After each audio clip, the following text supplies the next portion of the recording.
toutes et à tous. Moi, je suis très heureuse également de participer à cette troisième journée de Face au cancer Canton-sur-Aisne, qui est un projet qui a abouti depuis 3 ans grâce au travail en fait de toute une équipe très solidaire et dynamique. Et c'est un grand bonheur d'être là aujourd'hui. Alors, je dois vous parler aujourd'hui de la prévention du cancer du col de l'utérus à l'ère de la vaccination. Alors, le cancer du col de l'utérus, il est au 4e rang des cancers de la femme jeune, autour de 40 ans, après le cancer du sein, le mélanome, le cancer de la thyroïde. Et c'est un âge où la femme, évidemment, est à l'apogée de sa profession, de sa vie familiale et personnelle. Il est au 5e rang des cancers féminins dans le monde. C'est la tumeur maligne la plus fréquente au cours de la grossesse. Et depuis 3 ans, le Haut Comité de Santé Publique a préconisé le dépistage par frottis lors du premier trimestre de la grossesse chez les femmes qui n'étaient pas suivies. Et c'est donc un moment privilégié pour faire ce dépistage. Grâce à la pratique du frottis que toutes les femmes connaissent, il y a une baisse d'incidence en 20 ans. Mais malheureusement, c'est un cancer qui reste encore préoccupant puisqu'il y a 3000 cas par an en France. Sur ces 3000 cas, il y a 1000 décès, ce qui représente en gros 3 femmes par jour qui meurent de cancer du col en France.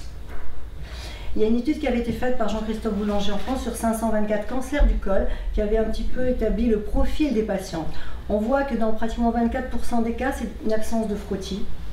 Mais dans 45% des cas, il y avait eu un frottis dans les 3 ans. Enfin, le frottis datait de plus de 3 ans. Dans 31% des cas, il y avait un frottis de moins de 3 ans. Après 2%, pratiquement 3% des cas, c'était le mauvais suivi de frottis anormaux.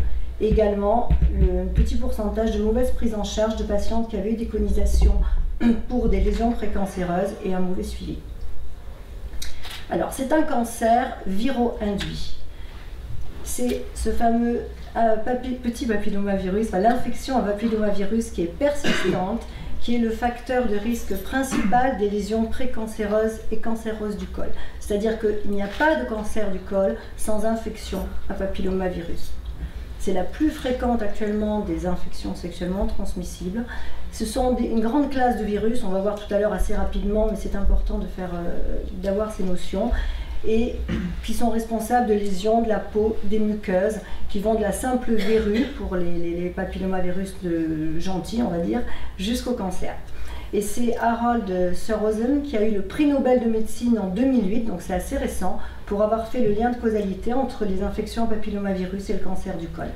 Alors là, je vais passer très rapidement, mais c'est des notions à connaître par rapport pour intégrer un petit peu la vaccination et pourquoi on vaccine. Ce sont des petits, c'est la classe des papillomavirus, c'est des petits virus à ADN qui n'ont pas d'enveloppe, qui sont entourés d'une capside qui est faite de protéines.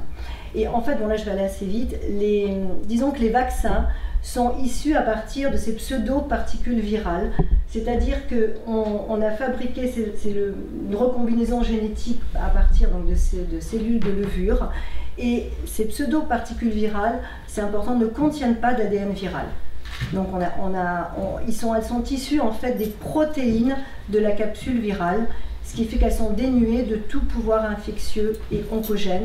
Et c'est là la technologie novatrice de ces vaccins. Donc après la vaccination, ces pseudo-particules virales vont induire la production d'anticorps neutralisants par l'organisme. Alors cette grande classe des papillomavirus, il y en a à peu près une centaine de types, voire 150. Et ils sont classés en fait en oncogènes et non oncogènes. Alors ça c'est important parce qu'effectivement en tant que gynécologue, quand on a un frottis anormal, les patientes, je vais aller assez vite là aussi, mais c'est des notions dont on parle tous les jours. Et alors les virus oncogènes, c'est des virus qui ont la capacité d'induire donc une lésion maligne. La prévalence, c'est-à-dire en fait le nombre de cas dans une tranche de population ou une certaine partie de la population est très variable en fonction de l'âge, de la zone géographique, également du type, donc du génotype de papillomavirus. La prévalence mondiale, ça représente donc 10%, 660 millions, et en gros un tiers sont dus à l'HPV 16 et 18. Alors, ce qui est important, c'est la prévalence qui est maximale au moment de l'adolescence et chez l'adulte jeune, puisque 24% des infections à papillomavirus vont se contacter entre 15 et 20 ans. Et 60% des primo-infections surviennent dans les 5 ans suivant les premiers rapports sexuels. On sait qu'en France, à peu près, ces rapports chez la fille, c'est 17 ans et demi, chez le garçon, 17 ans. La prévalence diminue avec l'âge, donc on a 10% autour de 40, 10% autour de 40 ans de la contamination, et il y a un deuxième pic à 60 ans.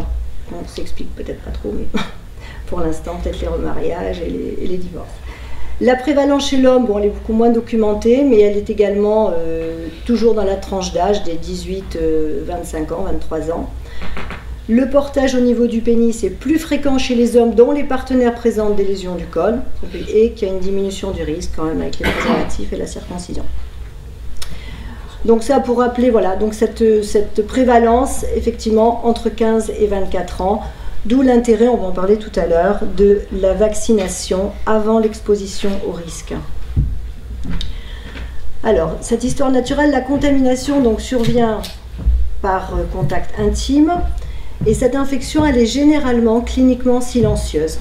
Et la grande majorité des personnes va clairer l'infection en 1 ou 2 ans. C'est-à-dire que dans 90% des cas, les gens vont éliminer l'infection comme on va guérir d'une grippe ou d'une autre maladie virale. On ne connaît pas très bien le rôle protecteur des anticorps dans l'immunité naturelle. Et chez 10% des cas, ce virus va persister et pourra donner des lésions cliniques. Et si c'est un virus à haut risque et oncogène, avec l'aide de facteurs favorisants comme le tabagisme, on aura des lésions précancéreuses et cancéreuses. Alors, cette infection à papillomavirus oncogène est responsable effectivement donc, de 98% des cancers du col, mais également d'autres cancers, donc 94% des cancers du vagin, de la marge anale, de la vulve, du pénis, et les ORL le retrouvent dans 90% des cancers de l'oropharynx du sujet jeune, non fumeur, et c'est toujours l'HPV-16 qui est mis en cause. Ça, c'est les données de l'European Center for Disease Prevention and Control, donc à l'échelle européenne. Les vaccins HPV, anti-HPV, actuellement utilisés pour les jeunes filles, sont généralement bien tolérés, hautement efficaces dans la prévention des infections persistantes, du cancer cervical, des lésions précancéreuses et des lésions cancéreuses et précancéreuses associées au sérotype des HPV des vaccins. Donc je conclue avec ça. Comment améliorer cette prévention du cancer du col de l'utérus? Les points faibles actuellement, c'est une couverture vaccinale qui est nettement insuffisante, quantitativement et qualitativement. À peu près, il n'y a que 18% des jeunes filles de 14 ans qui ont reçu les 3 injections et il y a une observance qui est pas bonne du tout. Et une couverture du dépistage par frottis, comme on l'a vu, qui couvre que 58% des femmes en France. En fait, il y a des femmes qui ne font jamais de frottis. Donc, quoi de neuf en 2012? Alors, tout récemment, la Haute Autorité de Santé publique a recommandé de mettre cette vaccination à l'âge de 11 ans et jusqu'à 19 ans révolus. Ce sera probablement dans le prochain calendrier vaccinal et on va l'associer au rappel d'étécoque à 11 ans.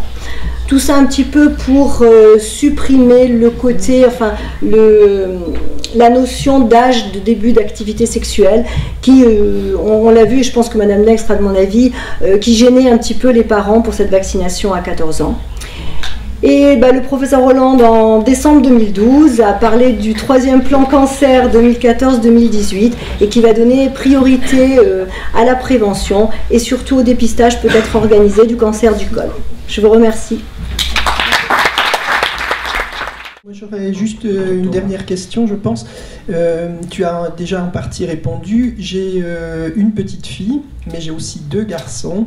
Et je voudrais savoir si on a espoir que les garçons puissent aussi être vaccinés en France, parce que déjà ils sont porteurs. Actuellement en France, pour l'instant, c'est pas du tout d'actualité parce qu'on essaie d'abord d'avoir la vaccination, une couverture vaccinale de 80% chez les filles. Mais par contre, donc en Australie, au Canada et aux États-Unis, ils vaccinent également. Il y a une campagne de vaccination chez les petits garçons, chez les garçons, chez les ados. C'est logique. De toute façon, c'est 50-50. Hein. Donc, mais je crois il y a eu des études avec des modèles mathématiques, parce qu'on aurait pu penser que si on n'arrivait pas à couvrir toutes les filles et les jeunes filles, pourquoi pas vacciner les garçons pour rattraper l'échec de la vaccination chez les filles. Or, il s'avère que c'est pas du tout ce qu'il faut faire pour essayer d'avoir une meilleure prévention, et qu'il faut axer sur la vaccination au jour d'aujourd'hui chez les filles, et avoir une couverture vaccinale de 80%, 70-80%, qui est le succès d'une vaccination. En deçà, c'est un échec. Alors, si vraiment on n'y arrive pas, je pense que se posera la question de vacciner les garçons. Enfin, c'est pas si on n'y arrive pas. C'est pas l'histoire de dire si on n'y arrive pas. Il faut y arriver. Pour les garçons aussi. Il n'y a pas de raison que ce soit toujours les petites filles. Bon, il y a actuellement, je pense que...